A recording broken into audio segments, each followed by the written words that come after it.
আবারও চলে এলাম একদিনের ছুটি কাটাতে কলকাতার খুব কাছাকাছি ঘটকপুকুরে অবস্থিত একটি ইকো ভিলেজ রিসর্ট, যার নাম বনবিথি। সম্পূর্ণ রিসর্টটিতে রয়েছে শান্তিনিকেতনের এক ছোঁয়া। যেদিকেই তাকাবে দেখতে পাবে নতুনত্ব কিছু। অনেকটা বড় জায়গা নিয়ে এই রিসর্টটি, যেখানে তোমরা পেয়ে যাবে আউটডোর সুইমিং পুল, থাকার জন্য নানান রকমের রুম অথবা কটেজ, কখনো রাজস্থানি স্টাইলের রুম অথবা দার্জিলিং স্টাইলের কটেজ। আর প্রত্যেকটি রুমের একটি করে সুন্দর নামও রয়েছে। রয়েছে একটি সুন্দর পার্ক, রেস্টুরেন্ট, বেকারি, আরও অনেক কিছু।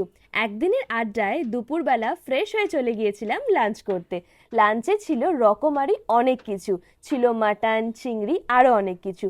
সন্ধেবেলার সম্পূর্ণ জায়গাটি আলোয় ঝলমল করে ওঠে। তারই মাঝে আমরা ইভিনিং স্ন্যাক্সও নিয়ে নিয়েছিলাম।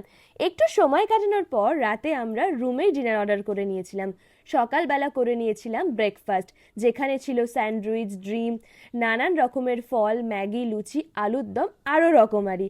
একদিনের ছুটিতে এরকম সুন্দর একটি জায়গা এক্সপ্লোর করার সুযোগ যদি তোমরাও পাও, চলে আসতে পারো বনবিথি বিচ রিসর্ট। বাকি ডিটেলস ক্যাপশনে দেওয়া আছে।